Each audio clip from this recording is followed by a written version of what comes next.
In today's lecture we will discuss about life processes. ठीक है, देखिए लाइफ प्रोसेसेस क्या होती हैं. लाइफ प्रोसेसेस का मतलब है कि जो जीवन के लिए जरूरी है. लाइफ क्या होता है? जीवन. प्रोसेसेस क्रियाएं, है ना. जीवन के लिए जो जरूरी क्रियाएं हैं या जीवन के लिए जो भी होने वाली क्रियाएं हैं उनको लाइफ प्रोसेसेस कहा जाता है. ठीक है. सो अगर लाइफ प्रोसेसेस की बात करें तो देखिए दो कैटेगरीज हैं, एक लिविंग है और एक नॉन लिविंग कैटेगरी है. ठीक है. अब पता कैसे लगाएंगे? सवाल ये उठता है कि लिविंग कौन है और नॉन लिविंग कौन है. ठीक है. जैसे कि अब हम लोग अपने आप को तो लिविंग बोल देते हैं और जो चीज़ मूव नहीं करती है जैसे बॉटल है, स्टिक है, ये पेन है, पेंसिल है, ज्योमेट्री बॉक्स है, कैप है, स्टैचूज हैं, ठीक है, इन सबको हम नॉन लिविंग बोल देते हैं. So what is the basic criteria? क्या ये बेसिक क्राइटेरिया क्या हो सकता है? ठीक है. तो सोचने वाली बात है, थोड़ा सा डिस्कस करते हैं इसी के बारे में. क्या लिविंग चीज, आप खुद ही सोच के देखिए. जैसे हम लोग खुद को लिविंग बोलते हैं, हम एनिमल्स को लिविंग बोलते हैं. ठीक है. तो हम खुद को लिविंग बोल रहे हैं, एनिमल्स को लिविंग बोल रहे हैं. ठीक है. तो हम वुडन चीज़ों को या कोई भी अन्य चीज़ें जो भी अभी मैंने मेंशन की, मैं उनको नॉन लिविंग क्यों बोल रही हूँ या सभी उनको नॉन लिविंग क्यों बोलते हैं? सोच के देखिए क्या फर्क है. सबसे पहली बात तो हमारे अंदर क्या है? मोशन. तो वो तो नॉन लिविंग चीज़ में भी हो सकता है. तो ये पॉइंट क्या हो गया? रिजेक्ट हो गया. थोड़ा सा सोचते हैं. अब एक और इंपॉर्टेंट क्राइटेरिया कि अगर कोई लकड़ी का डंडा पड़ा हुआ है ना, सपोज कीजिए एक लकड़ी का डंडा कहीं पड़ा हुआ है और कोई कैप पड़ी है, कोई ज्योमेट्री बॉक्स पड़ा है, कोई बॉटल पड़ी है, कुछ भी पड़ा हुआ है, क्या वो चीज ग्रो करेगी? उसका साइज बढ़ सकता है? नहीं बढ़ सकता है. लेकिन हमारा साइज क्या होता है? ग्रो कर जाता है. तो ये क्राइटेरिया हो सकता है, लेकिन हम आगे देखेंगे कि ये भी जो क्राइटेरिया है ये मैच नहीं करता है लिविंग और नॉन लिविंग को डिफरेंशिएट करने के लिए. Completely it is not fulfilling what is needed. Okay. So basically होता क्या है, देखिए यहाँ पर कि जैसे अगर हम लोग अपनी बात करें, हम लोग लिविंग है तो चलो हमारे अंदर ग्रोथ है. प्लांट है वो छोटा होता है, वो ग्रो करता है. एनिमल्स ग्रो करते हैं. ठीक है. लेकिन फिर भी कोई ना कोई क्राइटेरिया है. ठीक है. अब जैसे एक प्रोसेस है रिप्रोडक्शन, वो सारा लाइफ प्रोसेसेस में हम पढ़ने वाले हैं. ठीक है. रेस्पिरेशन, क्या जो चीजें सांस लेती हैं, ठीक है, वो लिविंग है? यस. आंसर है यस. कोई भी नॉन लिविंग चीज सांस नहीं लेती है ना.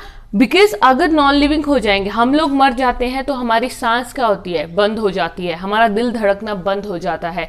सो दैट मीन्स ये लाइफ के लिए एक इंपॉर्टेंट क्राइटेरिया हो सकता है. सो इसी तरह के कुछ बहुत सारे इंपॉर्टेंट क्राइटेरियाज हम डिस्कस करने वाले हैं जैसे जैसे आगे बढ़ते जाएंगे. ठीक है. This was just a basic introduction. Okay. So अब देखिए क्या, तो एज आई हैव डिस्कस कि क्या ग्रोथ जो है वो क्राइटेरिया हो सकता है किसी को लिविंग नॉन लिविंग कंसिडर करने के लिए. So the answer is no. Okay. We will discuss how. देखिए ग्रोथ क्या होती है? मीन साइज का बढ़ना.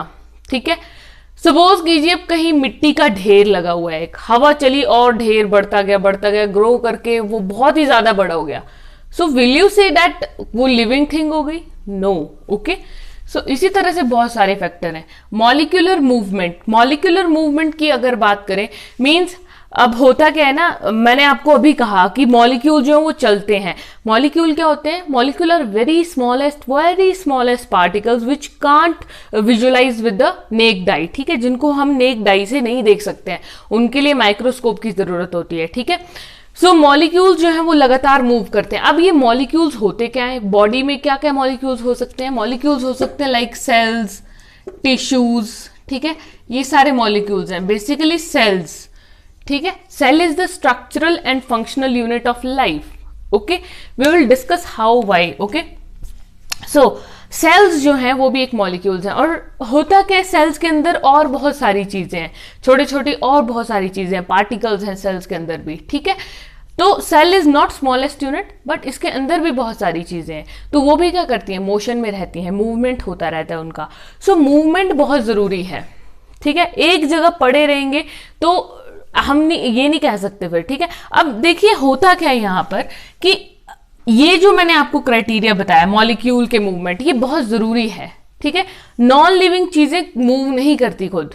ठीक है. उनको आपको चलाना पड़ेगा, बट लिविंग थिंग्स खुद मूव करेंगी. गाड़ी is a non living thing, car is a non living thing. आप बॉटल लेके जा रहे हो, कहीं आपने रखी है तो वो खुद तो नहीं चलने लगेंगी. गाड़ी needs a driver, car needs a driver. Okay. Any vehicle needs a driver to drive it. Okay. So that means movement कब हुआ उनका, जब किसी लिविंग चीज ने उनको चलाया। सो लिविंग चीज के लिए, लिविंग थिंग के लिए मूवमेंट बहुत जरूरी है, क्योंकि हम खुद मूवमेंट करते हैं। We don't need a push for movement. Okay, वैसे ही प्लांट्स में भी होता है। सो ये हम डिस्कस करने वाले हैं। Effects of environmental changes. हाँ, अब क्या होता है कि हम हमेशा एक जैसे नहीं रहते हैं और ना नॉन लिविंग चीजें एक जैसी रहती हैं। हमेशा पर्यावरण क्या करता है, हमें अफेक्ट करता है, एनवायरमेंट हमारे लिए अफेक्ट करता है। ठीक है, मॉलिक्यूल्स ये जो मूव कर रहे हैं हमेशा नहीं मूव करेंगे, इनका ब्रेकडाउन होगा, न्यू मॉलिक्यूल्स बनेंगे। सो इस तरह से ये सारे लाइफ के प्रोसेसेस चलते। क्वेश्चन अराइज करते हैं कि व्हाट आर लाइफ प्रोसेसेस, आखिर ये लाइफ प्रोसेसेस होती क्या है। तो देखिए क्या होती हैं, बेसिकली ये मेंटेनेंस की प्रोसेसेस हैं। लाइफ प्रोसेसेस को हम नाम दे सकते हैं कि ये मेंटेनेंस प्रोसेसेस हैं, जो हमारी बॉडी को मेंटेन करने में हेल्प करती हैं। ठीक है, अब मेंटेन कैसे करेंगी, मींस उसको नॉर्मल बनाए रखने में हेल्प करती हैं। ठीक है, हमारी बॉडी को डिसबैलेंस नहीं होने देती हैं लाइफ की प्रोसेसेस। ठीक है, जो हमारी बॉडी की रिक्वायरमेंट्स हैं उसको फुलफिल करती हैं, इसलिए इनको मेंटेनेंस प्रोसेसेस कहा जाता है। देखिए, मेंटेनेंस प्रोसेसेस 24 घंटे 24 आवर्स लाइफ टाइम हमारी बॉडी में चल रही होती हैं। अगर ये मेंटेनेंस प्रोसेसेस बंद हो जाएं, ultimately our body will get distorted and we can die. Okay, लेकिन होगा क्या, देखिए कि ये जो जितनी सारी प्रोसेसेस हैं, ये चाहे आप सो रहे हैं, ठीक है, वेदर यू आर स्लीपिंग और whether you are waken, okay, ये प्रोसेसेस हमेशा क्या करेंगी, कैरी ऑन होती रहती हैं।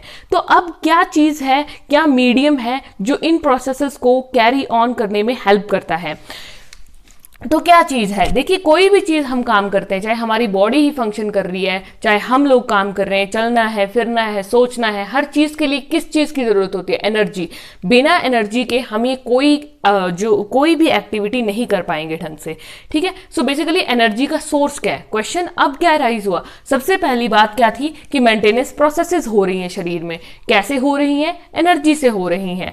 अब देखिए इनको एनर्जी चाहिए, ठीक है, अब एनर्जी कहां से आएगी, हमें एनर्जी कैसे मिलती है, जब हम भूखे होते हैं तो क्या हमारे शरीर को, हमारे दिमाग को एनर्जी होती है, नहीं होती है उस time, the energy is low. Okay, तो एनर्जी को हाई कैसे किया जा सकता है, एनर्जी हाई होती है जब हम क्या करेंगे, फूड लेते हैं, जब हमारा पेट भरा होता है तो हम बढ़िया से अपना काम कर सकते हैं, पानी हम अच्छे से लेंगे, तो वो हमारा एनर्जी सोर्स है। ठीक है, तो अब वो एनर्जी सोर्स क्या है, फूड। फूड मीन न्यूट्रिशन, कोई भी चीज जो न्यूट्रिशन दे रही है। अब फूड बेसिकली होता क्या है, एनर्जी का सोर्स, ये सारे कार्बन मॉलिक्यूल्स वाली चीजें होती हैं food. I have told you that what is the energy source, glucose, है ना, ग्लूकोज जो है वो एनर्जी का सोर्स होता है। तो ग्लूकोज का फॉर्मूला क्या होता है, अगर केमिकल फॉर्मूला देखेंगे, मॉलिक्यूलर फॉर्मूला, सो ग्लूकोज का होता है C6H12O6, this is glucose. C means carbon है इसमें। ओके, तो दैट मीन्स जितने भी फूड हैं या जितने भी ये लाइफ प्रोसेसेस को मेंटेन करने के मॉलिक्यूल्स हैं वो कार्बन बेस्ड होते हैं। अगर वो मॉलिक्यूल्स कार्बन बेस्ड हैं तो जहां से वो मॉलिक्यूल्स आ रहे हैं, means the source of these carbon based molecules, जो सोर्स है that is also carbon containing, carbon based source होगा। ठीक है, सोर्स कार्बन बेस्ड है तभी तो ये जो फूड है ये भी क्या होगा, कार्बन बेस्ड होगा। ठीक है, तो अब एक चीज जो हमने हमेशा याद रखनी है कि ये सब होता क्या है, इनसाइड बॉडी। देखिए कोई भी ये जो फूड है, ये सोर्सेस जो है वो इनसाइड बॉडी ही है। ठीक है, बॉडी के अंदर ही सोर्स है। हम हमेशा अपनी जो एनर्जी की रिक्वायरमेंट उसको बाहर से नहीं फुलफिल करते हैं। क्या हम हमेशा खाना ही खाते रहते हैं, हम फास्ट भी रख लेते हैं, कुछ लोग 2-2 दिन के फास्ट रखते हैं। ठीक है, जैसे मुस्लिम्स में रोजा रखा जाता है ना, सो वो इस तरह के फास्ट से, इतने स्ट्रिक्ट फास्टिंग है, तो क्या उनको हमेशा वो खाने पे ही एनर्जी उनकी डिपेंडेंट है, नहीं। तो उन लोगों को एनर्जी कहां से मिलती है, जो ऑलरेडी कभी उन्होंने फूड खाया है उसकी एनर्जी स्टोर होती है शरीर में ग्लूकोज की फॉर्म में। ग्लाइकोजन इसका इनएक्टिव फॉर्म है ग्लूकोज का, तो हमेशा इनएक्टिव फॉर्म में स्टोर होती है ना चीज। एक्टिव कब होगी चीज, जब उसकी जरूरत है। ठीक है, सो इनसाइड बॉडी हमारे ये स्टोर होती है ग्लूकोज, किसकी फॉर्म में, ग्लाइकोजन, कहां पर, लिवर में। ठीक है, तो अब देखिए बॉडी के अंदर ये स्टोर है, तो ऐसा तो है नहीं कि आप उसको डायरेक्टली यूज कर लोगे कि जी बॉडी में ग्लूकोज पड़ा और आपने यूज कर लिया, नो। तो उसके लिए क्या जरूरत है, सीरीज ऑफ केमिकल रिएक्शंस, बहुत सारे केमिकल रिएक्शंस होते हैं शरीर में। ठीक है, मींस कुछ चीजें टूटेंगी, कुछ चीजें आपस में जुड़ेंगी, तब जाके क्या होगा, ये सारा प्रोसेस होगा। बॉडी को एनर्जी मिलती है, ब्रेक डाउन होगी, सिंथेसिस होगी, ठीक है। अल्टीमेटली इस सारी प्रोसेस के लिए भी क्या चाहिए? Oxygen is the basic source, oxygen is the basic requirement, oxygen चाहिए। तो क्या हमारी बॉडी के अंदर ऑक्सीजन है? नहीं, हम ऑक्सीजन हमेशा बाहर से लेते हैं। ऑक्सीजन का सोर्स क्या है? आउटसाइड एनवायरमेंट, ठीक है, फिर हमारी बॉडी में ऑक्सीजन अंदर आती है। Okay, so that means it requires oxygen outside and respiration and excretion, ठीक है। देखिए इसमें क्या है यहां पर कि रेस्पिरेशन है और एक्सक्रीशन। कहने का मतलब क्या कि जो ऑक्सीजन है वो कैसे आ रही है? जब हम सांस लेते हैं तो सांस लेने की प्रोसेस को क्या बोलते हैं हम? रेस्पिरेशन। तो ऑक्सीजन की रिक्वायरमेंट मींस रेस्पिरेशन। अब देखिए ये सारी चीजें तो हो गई, लेकिन जब ये केमिकल रिएक्शन हो रहे हैं, रिएक्शन जब भी होता है तो दो चीजों से मिलकर होता है। जब भी रिएक्शन होता है दो चीजों से मिलकर होगा, मींस रिएक्टेंट रिएक्ट करेंगे आपस में और प्रोडक्ट बनाएंगे। तो प्रोडक्ट कभी सिंगल तो नहीं बनता है, उसमें हमेशा वेस्ट प्रोडक्ट होते ही होते हैं। कोई भी आप रिएक्शन करा लीजिए, हमेशा वेस्ट प्रोडक्ट तो होगा ही होगा थोड़ा बहुत, ठीक है। तो वो जो वेस्ट प्रोडक्ट है अगर वो हमारी बॉडी में रहेंगे तो वो क्या होंगे? हार्मफुल। वेस्ट का मतलब क्या? कचरा। कचरे को हम क्या करते हैं? बाहर फेंक देते हैं। वैसे ही शरीर का कचरा है कि अगर सेल्स अपना काम कर रहे हैं, ये सारे केमिकल रिएक्शन हो रहे हैं, तो इनसे कुछ फालतू का माल भी निकल रहा है, तो उसको हमें क्या कर रहे हैं? बाहर फेंकना है, ठीक है। तो बॉडी बाहर कैसे फेंकती है उसको? With the help of process excretion, by products का रिमूवल करती है वेस्ट का, ठीक है। अब ये सारी प्रोसेसेस जो हैं वो अलग अलग ऑर्गेनिज्म में अलग अलग तरह से होती हैं। कुछ ऑर्गेनिज्म सिंगल सेल वाले होते हैं, कुछ ऑर्गेनिज्म मल्टी सेल वाले होते हैं, ठीक है। सिंगल मीन्स यूनिसेल और कुछ होते हैं मल्टी सेल, ठीक है। सो ये जो मेंटेनेंस प्रोसेसेस हैं, मींस ये रेस्पिरेशन, एक्सक्रीशन वगैरह जितनी भी प्रोसेस हैं, डाइजेशन, सर्कुलेशन, ये सारी यूनि में अलग से प्लेस करेंगी और मल्टी में अलग तरह से टेक प्लेस करेंगी, ठीक है। सो यूनिसेलुलर में क्या होता है कि छोटे छोटे एक सिंगल सेल ऑर्गेनिज्म है। यूनि मींस एक सिंगल सेल है इस तरह से, ठीक है। और मल्टी क्या होगा कि बहुत सारे सेल हैं, 3-4 सेल इस तरह से जुड़े हुए हैं। This is multi cellular body. तो यहां पे ये जो यूनिसेलुलर है ये डायरेक्ट एनवायरनमेंट के साथ पूरी तरह से कांटेक्ट में है। देखिए ये वाला हिस्सा भी, ये वाला हिस्सा भी, ये भी, हर एक पार्ट एनवायरनमेंट के साथ डायरेक्ट कांटेक्ट में है इसका, ठीक है। तो इट मींस डिफ्यूजन। डिफ्यूजन क्या होता है? Movement of particles from the region of the higher concentration to the region of the lower concentration. फटाफट से डिफ्यूज उसकी बॉडी के अंदर घुसते जाएंगे, इसकी बॉडी के अंदर जो भी इसकी रिक्वायरमेंट है। ऑक्सीजन फटाफट ले लेगा, फूड ले लेगा, एब्जॉर्ब कर लेगा। लेकिन मल्टी सेलुलर ऑर्गेनिज्म में ऐसा नहीं होता है। मल्टी सेलुलर ऑर्गेनिज्म में क्या होता है? बहुत सारे सेल्स हैं, ठीक है। और अगर ग्रुप ऑफ सेल्स होता है तो उसको हम क्या बोलते हैं? टिश्यू।